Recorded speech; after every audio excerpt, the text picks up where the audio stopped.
오늘 처음 오신 분들, 이 사람이 자재만연입니다. 오늘도 역시 아주 중요한 법문을 하게 될 것입니다. 잘 들어주십시오. 오늘은 중요한 법문이기 때문에 담당자는 녹음 테이프를 많이 제작하도록 하세요. 잠깐, 나의 지난 날을 말씀드립니다. 지금 1시간 30분이 흘렀는데 여러분들 다리가 아프면 자유롭게 다리를 바꾸어서 앉으세요. 그렇게 빨리는 아니었지만 학교를 나와서 곧 스님이 되었습니다. 그때 내 나이가 24살쯤 되었을 것입니다. 누구보다도 진리란 무엇인가?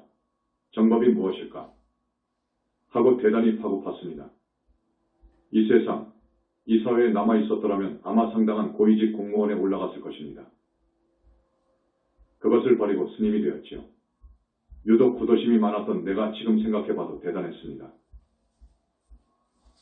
큰 스님들 밑에서 공부를 하고 또 산중토굴에 들어가서 도반하고 공부를 하다가 스님이 된 지 10년쯤 되어서 내가 깨친 바가 그러니까 나는 이 정도면 이 나라에서 그 어떤 선지식 못지않으니까 중앙으로 가서 내가 알고 있는 진리를 널리 펴는 포교사가 되어야겠다고 생각했습니다.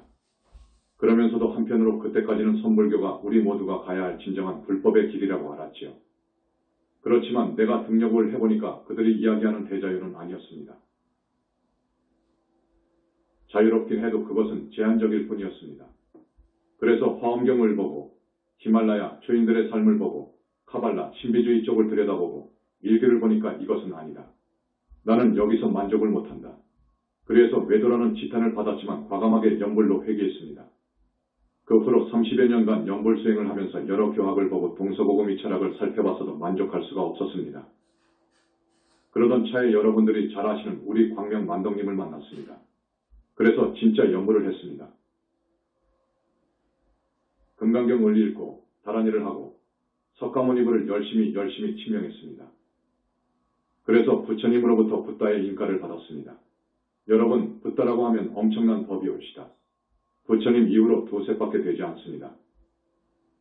정말로 들은 분은 광명만덕입니다. 지금은 많은 사람들 앞에서 이것이 정법이요 하고 정말로 자신 있게 말할 수 있습니다. 여러분, 그리고 오늘 처음 오신 분, 잘 오셨습니다. 지금까지 내 법문을 많이 들으신 분, 오늘도 새로울 것입니다. 여러분은 우리와 인연이 있기 때문에 금생에도 잘 살아야 되고 다음 생에도 잘 살아야 되고 그리고 윤회를 벗어나야 됩니다. 윤회 있습니다. 욕도 있습니다. 지옥 있습니다. 극락이 있습니다. 이렇게 자신 있게 말한 사람은 역사 이후로 없습니다. 이 정도만 말씀드리고 본론으로 들어가겠습니다. 내가 21세기 붓다의 메시지 권을 쓸 때 이 사람을 소개했습니다. 누구냐? 정복창입니다. 책을 많이 읽으신 분은 아마 그냥 알아들을 것입니다. 정복창, 아시는 분? 몇 사람 있네. 됐습니다. 이분은 내가 그때 한두 줄 정도로 소개했습니다. 스스로 만장을 쓰고 좌탈한 유가 애 큰 도인 아마 이렇게 써놓았을 것입니다. 이 정도로만 설명했습니다. 좌탈이라는 것은 앉아서 죽었단 말이에요. 만장을 아시죠? 만장, 여러분 성현 나갈 때 만장 나가지요. 스스로 자기 만장을 써놓고 좌탈한 분입니다. 그분은 엄밀히 말하면 유가가 아니라 선도 쪽입니다. 내가 오늘 이분의 일생을 여러분에게 간단하게 전하겠습니다. 그 뜻이 있습니다. 오늘 여러분한테 왜 이분, 정복창을 소개 올려드리느냐? 이분은 상당한 신통이 있었습니다. 신통 등을 비롯해서 외도에 대해서 이야기를 하고 정법에 대해서 이야기하고 싶어서 정복창이라고 하는 인물을 오늘 여러분한테 소개를 해드립니다. 이조시대의 왕, 중종 다음에 인종, 그 다음에 명종, 그 다음에 선조로 가지요. 정복창은 그 당시 중종, 인종, 명종대의 도인이었습니다. 2인이었습니다. 그런데 인종이라는 왕은 등극하여 재위기간 이 1년밖에 되지 않았는데 그 인종도 신통을 했습니다. 정복창은 그 인종이 정신적으로 가장 존경한 스승이었습니다. 중종이 승하하고 인종이 등극했는데 인종이 병풍 뒤에다가 스스로 써놓은 것이 있습니다. 내가 왕이 되면 영의정은 정함 조광조를 기용할 것이고 좌의정에는 화담 서경덕을, 우의정에는 북창 정념을 기용한다. 이렇게 써놓은 것이 있어요. 이만큼 정복창이라는 인물을 인종이 정신적으로 대단히 존경했습니다. 여러분이 역사를 배워서 아시겠지만 정복창이 살았던 전후의 조선 양반사회는 연산군의 사화가 지나갔던 여파 때문에 많은 벼슬아치들이 자기의 목숨을 예측할 수 없었던 때였습니다. 정복창은 선천적으로 벼슬기를 싫어한 사람이었습니다. 그래서 벼슬에는 뜻을 두지 않았습니다. 정복창은 공부를 많이 했지요. 유교 불교선도, 유불선 모두 상당한 수준이었습니다. 그래서 우리나라에서 손꼽을 만한 학덕이 갖춰진 대단한 이인이었습니다. 인종왕도 학문과 도덕이 상당히 높은 분입니다. 앞에서도 말씀드렸지만 제위에 오른 지 1년 만에 승하했습니다. 인종왕이 어느 동지 날 동궁에 있었을 때입니다. 동지의 팥죽을 써먹지요. 동궁의 관원들과 이야기를 하던 중에 벼랑간 혼자 큰 소리로 웃어요. 임금이 실없이 웃는다고. 그러니까 동궁의 관원들이 어찌해서 그렇게 웃으십니까? 하고 물었습니다. 아, 글쎄 웃지 않을 수 있겠느냐. 들어봐라 하시거든요. 아마 지금의 북한산일 것입니다. 북한산 아시죠? 북한산에 절이 몇 개 있지요. 그때 북한산에 북한사가 있었다고 그래. 비군이 절이었는데 큰 절이었습니다. 너희들 들어봐라. 북한사 여승이 동지 팥죽을 이고 대돌 위로 올라가다가 지금 넘어져 버렸다. 넘어져가지고 머리에서 발끝까지 팥죽으로 뒤집었었단 말이다. 그러니 웃지 않을 수 있겠느냐? 라고 하신단 말이에요. 그래서 이 사실을 기록해 두었다가 동궁의 관원들이 나중에 그 북한사를 가서 조사를 해봤대요. 정확한 시간에 그랬다는 거예요. 인종대왕이 그 정도였어요. 그 인종대왕이 가장 존경했던 분이 정복창입니다. 이제 정복창에 대한 이야기를 합니다. 성은 정씨여 이름은 정. 호가 북녘 창문 창문이라는 뜻의 창자를 씁니다. 독창이요. 아버지가 강원 감사를 지냈던 정순봉이라고 하는 분이었습니다. 감사는 현재의 도지사입니다. 아버지도 대단한 분이에요. 그분이 강원 감사로 있었기 때문에 정복창이도 아버지를 따라 강원도에 살았겠지요. 정복창이가 하루는 오대산 월정사 부근에 머물러 있을 때의 일입니다. 날씨는 청명한데 산 아래에 있는 어느 농부집 울타리에 수많은 참새들이 떼를 지어 앉아가지고 지저귀고 있었어요. 정복창이가 그 지저귀는 참새 소리를 가만히 듣더니 큰일 났구나. 저 집에 3일 후면 큰 변이 생기겠구나. 하지만 전생의 팔자인데 할 수 없지 하고 혼자 중얼거리니까 사람들이 의아해했단 말이요. 미친 소리라고 했지요. 그런데 3일 후 그 집주인인 농부가 우물을 파다가 오른쪽 발을 디딘 돌이 벼랑간 무너지는 바람에 우물 속으로 빠져서 익사해 죽었습니다. 그제야 모든 사람들이 감탄했지요. 그런데 정복창은 참새 소리뿐만 아니라 모든 날짐승들의 지저귀는 소리를 듣고 이해를 했다고 합니다. 대단한 분이죠. 그 북창은 일찍이 심산궁곡 깊은 산에 들어가서 여러 가지의 영통비법을 공부했다고 합니다. 영통비법. 나는 거기에 대해서 좀 압니다. 제법 알지요. 중국에는 대단한 비법이 많습니다. 인도가 비법이 많다고 하지만 중국이 지지 않습니다. 여러 가지 비법이 많습니다. 정복창 이가 이런 영통비법을 한 분이요. 오늘 여러분한테 정법을 이야기하고 싶어서 신통 이야기를 하는 거예요. 엄동설한 흰 눈이 산과 들을 뒤덮고 모진 찬바람이 뼛속까지 스며드는 어느 날 복창이가 어느 친구 집을 찾아갔답니다. 그 친구는 엄동설안에 너무 추우니까 집에서 오들오들 떨고 있었어요. 옛날 시골집이 허술해서 요즘처럼 난방이나 그런 게 시원치 않잖아요. 복창이가 그 친구 방에 들어가 보니 자기도 춥단 말이에요. 그래서 친구에게 말하길 쇠 조각 하나만 구해오게 그랬어. 그 친구가 못하려고 하니까 가지고만 오기라고 했어. 친구가 밖에 나가서 한참 있다가 호미 조각을 들고 들어왔어요. 호미 알지요? 호미 조각을 들고 들어왔단 말이에요. 복창은 그것을 옆구리에 끼고 얼마 동안 있다가 그 쇠 조각을 꺼내서 화로에다가 딱 던졌단 말이에요. 물론 불이 없는 화로지요. 그랬더니 그 쇠 조각이 시뻘건 불덩이로 변했어요. 방 안에는 훈훈한 기운이 돌았어요. 바깥에는 찬바람이 윙윙하는 소리가 들리고 추웠는데 방 안에는 철편이 더욱 열을 가하고 있었어요. 그러니까 결국 두 사람의 몸에서 비지땀이 샘솟듯했답니다. 이제 더워서 견딜 수가 없어요. 복창의 친구가 너무 더우니까 이제 저 쇳덩어리에 불을 좀 끄소. 너무 더워서 못 살겠네. 하니까 그런가 하고 주문을 외우더니 그 철편을 손으로 딱 드니까 금방 식어버렸어요. 이런 신통이 있었어요. 정복창은 자기가 타고난 수명으로 80세를 누릴 수 있다는 것을 알았어요. 80살 조금 더 살 것이다 하는 것을 알았어요. 그런데 정복창은 사는 것이 그렇게 재미가 없어요. 오래 산다는 것이 정복창으로서는 더욱 심한 고통이었어요. 항상 내가 너무 길게 사는데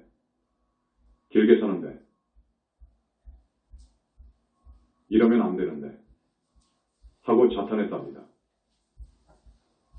어느 날 복창의 친구가 찾아왔습니다. 그 친구도 선도를 한 사람이었어요. 여러분, 선도 그러면 아실 겁니다. 기 공부하시죠. 그 친구가 찾아와서 하는 말이 내가 노부모와 자식들을 데리고 제대로 살 수가 없네. 내가 과거 시험을 봐야 되겠는데 좀 한번 봐주게.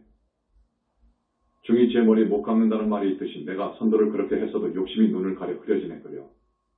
그러니까 내가 금년에 과거를 보는데 합격하겠는가 불합격하겠는가 좀 한번 봐주게라고 했답니다. 정복창은 그 친구보다도 몇 단계 더 공부가 높이 된 분이거든요. 하는 말이 자네가 선도를 하는데 지금 자네 몸으로는 신선이 될 수도 없고 인도 환생에서 다음 생에나 가야 신선이 될 것이네. 그리고 지금 자네가 바라는 과거는 금년에 본다고 하지만 신통치 않네. 그 친구는 자기가 타고난 수명도 길지 않다는 것과 과거에도 합격될 수 없다는 말을 듣고 낙담해서 돌아갔습니다. 그러다가 다시 찾아왔습니다. 여복의 복창. 전번에 자네 말대로 내가 과거에 떨어졌네. 우리 부모는 더욱 늙어가. 자식들은 아직도 미워해. 그런데 내가 명이 짧다고 하니 죽게 되면 우리 집안은 멸망하는 판국인이 여복의 친구. 나의 명을 좀 잊게 해주소. 이렇게 사정을 한단 말이에요. 복창이 하는 말이 하늘이 정해준 목숨을 어떻게 느리거나 줄일 수 있단 말인가. 하고 딱 잡아댔어요. 그러니까 그 친구는 그 이치를 알고 더 이상 조르지 못하고 복창을 붙들고 슬피 울었답니다. 다음에 또 왔어요. 또 와가지고 졸라요. 날 좀 구해주소. 내 명을 이어줄 사람은 자네뿐이네. 나는 노부모와 우리 자식들을 남겨놓고 죽을 수가 없네. 그 친구의 명이 가까워졌어요. 그래서 친구는 정복창 앞에서 무릎을 꿇고 눈물을 흘리면서 간절히 호소를 합니다. 복창이 하는 말이 하늘이 무너져도 솟아날 구멍이 있긴 있다네. 또 다시 들러보게. 한번 생각해 보겠네 했어요. 그 다음에 찾아온 친구를 향해서 복창이가 하는 말이 이래요. 자네 내 말 꼭 명심하게. 돌아오는 새해 정월 보름날 한양의 남문 앞에서 기다리고 있게. 문이 열리자마자 제일 먼저 나무를 싣고 오는 노인이 있을 것이네. 그 노인에게 불문곡직하고 달라붙어 살려달라고 해보게. 그 노인이 함부로 떠다밀고 구박해도 끝끝내 애걸해보게. 찰거머리같이 붙어서 애걸해보게. 그러면 수가 있네. 아주 명심하게. 이렇게 말을 했어요. 그 당시 새벽 3시쯤 되면 파루라고 해서 33번의 종이 울립니다. 20장이 파루를 쳐요. 그러면 남문이 열려요. 여러분, 남문이 어디에 있죠? 지금의 남대문 숭례문이에요. 동문은 어디에 있죠? 숙정문이지. 그리고 동문이 있죠. 동대문 흥인지문. 서문이 있죠. 서대문 돈이문. 그 남문이었습니다. 그 친구는 아주 고지식하지. 복창이가 알려준 그 정월 보름날 잠을 자지도 않고 남문 앞으로 갔어. 새벽 3시면 자도 되는데 거기서 꼬박밤을 지새우고 3시가 딱 되니까 파루가 33번 울렸습니다. 급기야 남문이 활짝 열리니까 와. 하고 많은 사람들이 몰려 들어온단 말이에요. 과연 그때 제일 앞에서 들어오는 노인이 있었어요. 물론 그 노인이 나무를 싣고 들어오는 것이었어요. 그래서 그 친구가 벼락같이 달려가서 그 노인을 붙잡고 노인장님, 저를 제발 한번 살려주십시오.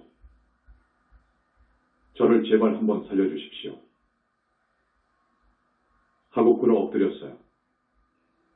그러니까 그 노인이 버럭 화를 내면서 이놈아. 너는 누구길래 남의 길을 막고 뚱딴지 같은 소리를 하느냐. 썩 물러나지 못할까. 그래도 친구는 더욱 공손한 태도를 보이면서 다 아시면서 뭘 그러십니까? 제발 소인의 목숨을 연장해 주십시오. 소인의 명을 좀 연장시켜 주시옵소서. 하고 더욱 공손한 자세로 무릎 꿇고 애원을 했어요. 이놈아, 도대체 무슨 꿈을 꾸었는지 모르겠으나 무슨 수작을 부리는 거냐? 나무단이나 해서 팔아먹고 사는 이 늙은 노인이 그런 재주가 있으면 이 꼴을 하고 다니겠느냐? 그래도 이 친구에게는 소용없어. 영감님, 제발 살려주십시오. 적선하십시오. 하고 사정사정을 했단 말이에요. 이제 노인의 옷자락을 붙잡고 매달립니다. 그러면 그럴수록 노인은 대단히 괴팍해. 뿌리치고 하는데 이제는 뿌리치는 것이 문제가 아니오. 채찍을 가지고 막 두들겨 패고 발길질을 한다고. 친구는 옷이 찢기고 얼굴에 피가 났지만 그를 놓치지 않고 따라갔어요. 온종일 노인을 쫓아다니면서 지성으로 빌고 빌었어. 그럴수록 노인은 더욱 큰 소리로 욕설을 퍼붓기만 했지요. 그런데 이 주리를 틀 놈아. 도대체 어디까지 나를 쫓아다니겠다는 말이냐. 하니까 황송합니다만 노인장 댁까지 따라갈 것입니다. 노인장의 가복 노릇이라도 해서 모시고 지내겠습니다. 소인의 명을 좀 이어주옵소서. 가복, 종이어요. 종. 이놈아. 내가 나무장사나 해서 근근히 먹고 사는데 웬 종을 둔단 말이냐. 노인과 친구는 그렇게 하루 종일 실랑이를 했답니다. 저녁 무렵이 되어서 한강 나루 백사장까지 왔어요. 그제 앞서가던 노인의 얼굴이 부드러워진 것을 봤어요. 저 모래밭에 좀 앉게. 그리고 혼자서 중얼거려요. 정복창이라는 놈, 매우 고약한 놈이다. 그놈이 함부로 청기를 누설했단 말이야. 그러니 친구가 귀가 번쩍하지. 노인이 정복창의 이야기를 하거든.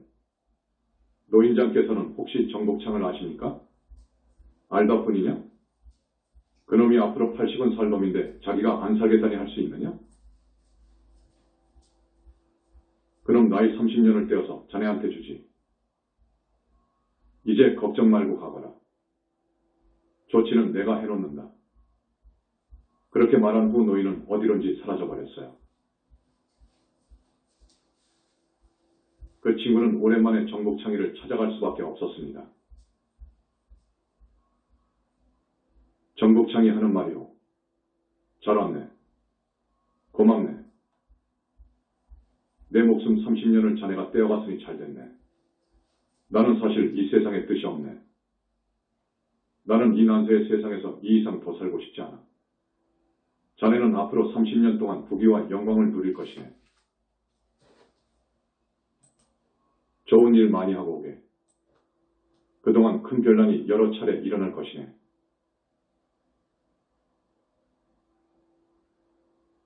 그때마다 선비들의 목숨이 초계같이 달아날 것이야. 그때 자네는 높은 관직에 있을 것이네. 부디 공심으로 나라를 위하고 좋은 일 많이 하게나.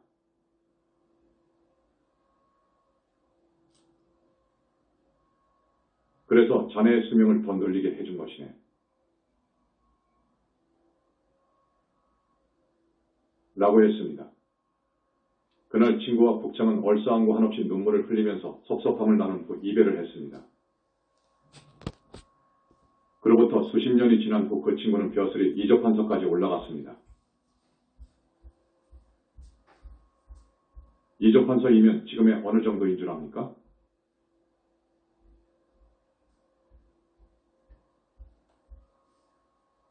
행정자치부, 옛날의 내무부 장관이지요.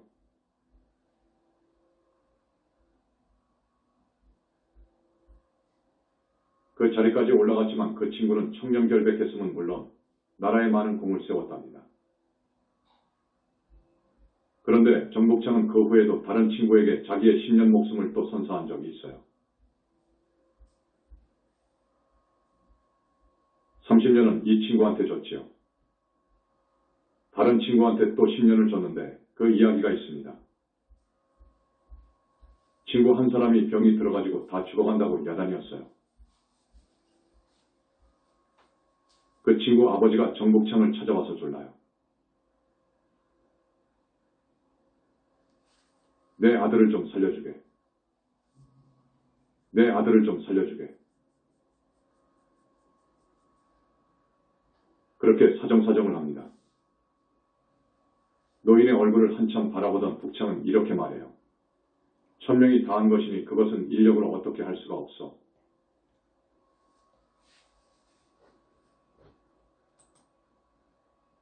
그래도 노인은 북창에게 단단히 달라붙어 사정을 합니다. 노인의 정성이 너무나도 지극해서 북창이 져요. 그러면 노인자, 내 말대로 하세요.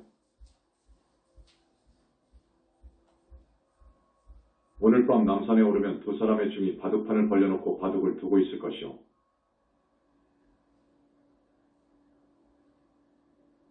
그 두 중에게 애걸하십시오.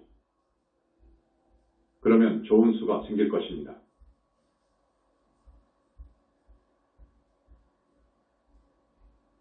이런 말을 했어요. 노인은 그날 밤으로 남산에 올라갔습니다.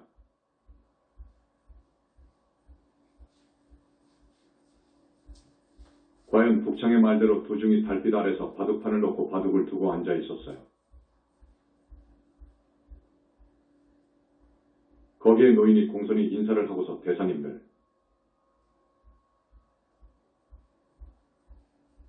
소인의 아들을 구해 주십시오. 하고 또 애원을 해. 애원합니다.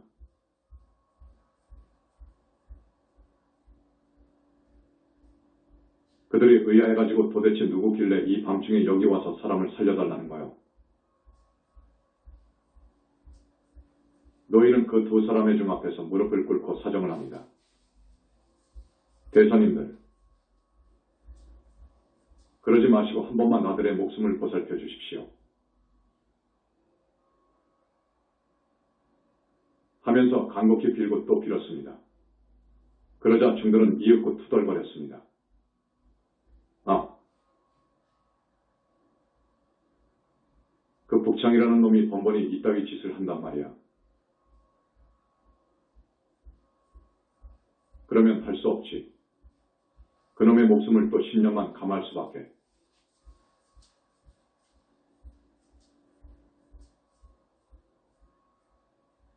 이런 일이 있었습니다. 그래서 또 북창의 목숨 10년이 그 친구한테로 보태져 갔습니다. 친구 아버지가 북창을 찾아가서 무수히 살해를 하였답니다. 북창은 얼마 되지 않아 44세의 나이에 죽었습니다. 84살에 죽을 북창이 44세에 죽고 그 아버지도 곧 세상을 떠났다고 합니다. 그런데 이 말이 빠졌네요. 그 할아버지, 그 나무단을 싣고 한강 백사장까지 가가지고 정복창 애 목숨 30년을 그 친구에게 떼어준 그 할아버지 말입니다. 친구가 정복창한테 그 할아버지가 도대체 누구입니까? 하고 물었어요. 그러니까 정복창 이가 그 할아버지는 하늘의 사명성군이네.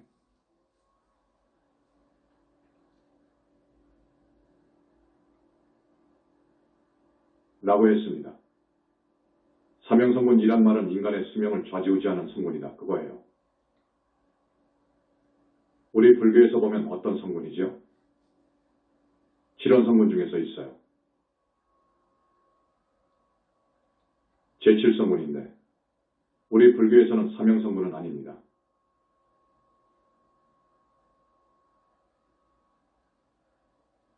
그러니까 내가 볼 때에는 사명성군은 외도의 성군인데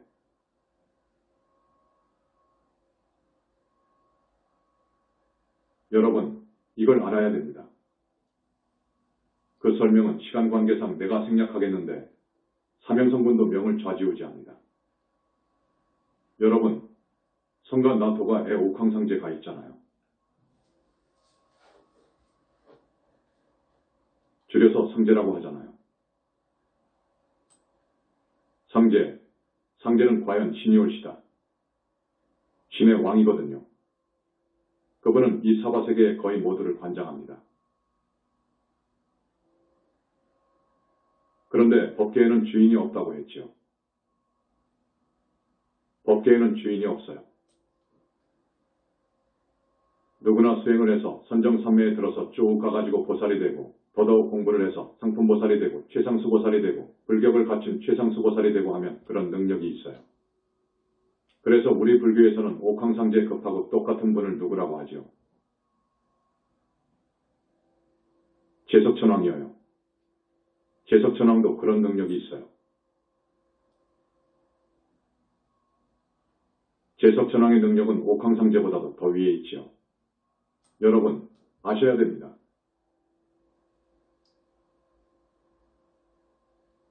칠원성군도 명을 관장하는 제7파군성군이 그분이에요. 칠원성군들이 관장하는 일을 보면 제1성 탐랑성군은 자손들에게 복을 주고 제2성 검은성군은 장애와 재난을 없애준다. 제3성 녹존성군은 업장을 소멸시켜주고 제4성 문곡성군은 구하는 바를 모두 얻게 해준다. 제5성 염정성군은 100가지 장애를 없애주고 제6성 무곡성군은 복덕을 두루 갖추게 해주며 제7성 파군성군은 수명을 연장시켜준다. 외도 쪽으로는 사명성군이에요. 그 할아버지가 그런 분이네 하고 정복창이가 말한 거예요. 오늘 정복창 이야기를 한 것은 여러분들이 신통이라는 것에 대해서 궁금해하고 내가 그 본질에 대해서 말을 했지만 조금 더 말을 해주고 싶고 또 외도하는 이야기를 좀 하고 싶고 정말 알아야 됩니다, 여러분. 이제 여러분에게 대단히 중요한 법문을 해드립니다. 이 정복창의 신통은 하늘사람 수준입니다. 하늘사람은 오통을 갖추니까요. 그 사람의 명을 미리 알아서 예언을 하고 병을 고칠 수도 있고 더 큰 신통으로 가면 여기에 있다가 갑자기 없어져 버리기도 합니다. 지금 일본에서 우리 신도분들이 왔는데 가령 저분들이 큰 신통을 하는 분한테 아차. 내가 지금 일본의 우리 집 거실에 있는 내 책상 서랍에 일기장을 놔두고 왔네. 그 일기장에 우리 자제마녀 큰 스님의 법문을 꼭 적어야 되겠는데 이거 갖다 줄 수 없겠느냐? 고하면 순식간에 가서 갖다 줄 수도 있습니다. 대단하죠? 물 위를 걸어갈 수도 있어요. 바다 위를 걸어갈 수도 있고 비를 오게 할 수도 있고 하늘을 다닐 수도 있고 땅속을 다닐 수도 있습니다. 이런 것이 큰 신통인데요. 이러한 신통을 어떻게 보느냐 하는 것입니다.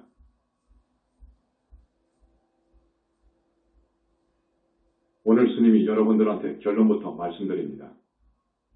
신통을 부리는 것은 외도입니다. 신통은 외도입니다. 그것은 정법이 아닙니다. 우선 그렇게 말씀드립니다. 신통이 오는 이유가 있습니다. 몇 가지만 말하겠습니다. 용신, 사신이 빙의되면 올 수 있습니다. 이건 적업 신통이지요. 외도 하늘사람이 천마라고 하지요. 외도 하늘이니까 천마가 붙어서 통하면 그 외도 하늘들과 통하면 그들의 협조를 구해서 쉽게 말하면 그들이 도와주면 신통을 부리는 거예요. 그래서 중국이나 인도 같은 데는 많은 신통을 얻는 법이 있어요. 그걸 영통법 또는 통영법이라고 해요. 온갖 법이 많습니다. 가령 어떤 사람이 독사한테 물렸다. 시골에서 독사한테 물려서 고치고 독사를 부리는 그러한 신통도 있어요. 어떤 진언을 읽으면 그 물은 독사놈부터 그 근방의 독사들이 다 와서 그 사람 주변을 돌아요. 어떤 어떤 진언을 딱 하면 물은 놈만 남아요. 그래서 사람을 물은 죄로 너를 반드시 죽여야 되는데 이 정도로만 하고 살려준다 해가지고 그 독사의 머리를 잡고 이빨을 빼내고 보내주는 것이지요. 이런 신통도 있고 가령 어느 집이 오늘 제삿날인데 떡을 할 거 아닙니까? 그런데 떡이 먹고 싶단 말이에요. 신식법이라고 해가지고 떡을 가져오는 법이 있어요. 떡실을 치러 온단 말이에요. 바깥에서 쿵 소리가 나서 열어보면 떡시루가 와 있단 말이에요. 그런 법을 위시해서 많은 법이 있습니다. 호풍환호 하는 법도 있고 응갑하는 법도 있고요. 많습니다. 인도가 그러더라고요. 인도에 많은 비법이 있습니다.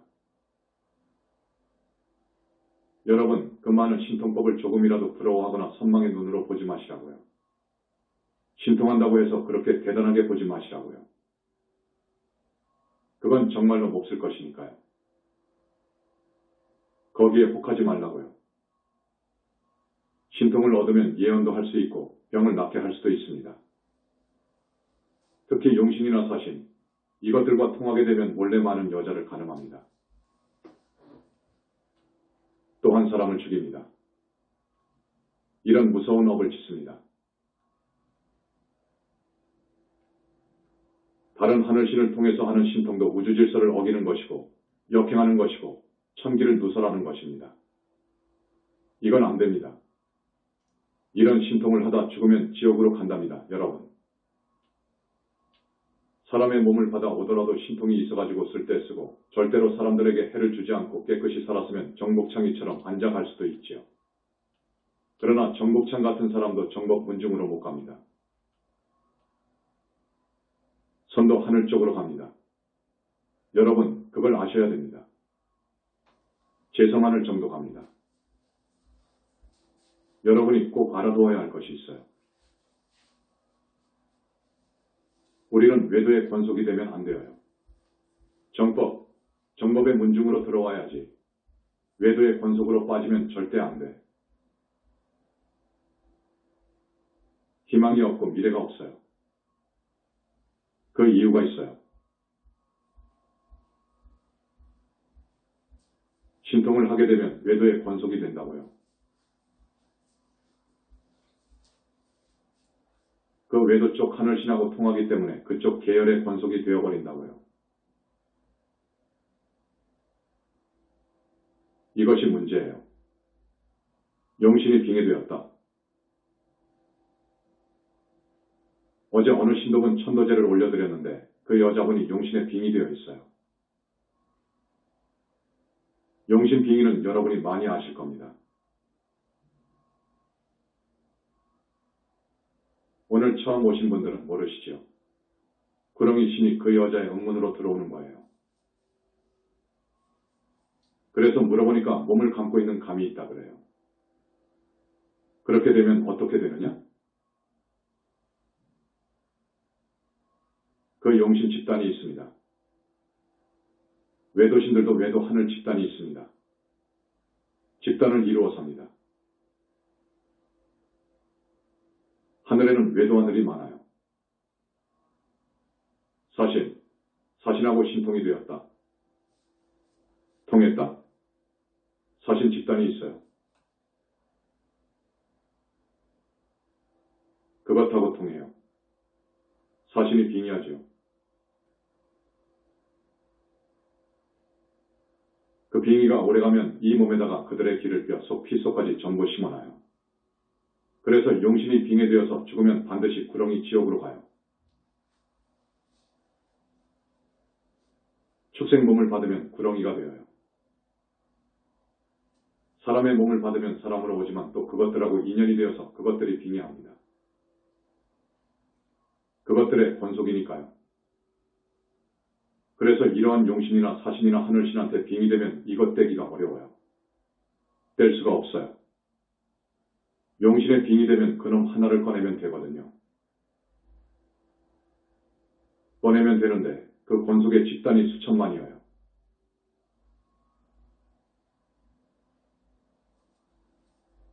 그것들이 달려들어요. 여러분, 얼마나 무서운 줄 압니까?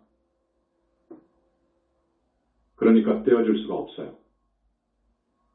떼어줄 수 있는 법력을 가진 사람이 이 세상에는 없어요. 우리 현지사밖에 없어요. 그런데 이것을 천도제 한 번 했다고 해서 떼어줍니까? 이건 굉장히 어려운 일입니다.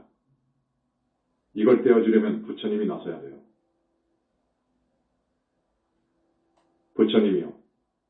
부처님이 나서는데 그 수천만의 떼거리하고 결투를 하게 되어 있어요. 이겨야 돼요. 조복을 받아야 돼요. 그래야 빠져나가요. 하늘신도 마찬가지예요. 저 사람이 신통을 한다? 신기가 있다. 뭐 아는 소리를 하고 신통이 좀 있다. 거의 빙이거든요. 이런 사람들에 대해서는 우리가 잘 안 해주려고 해요.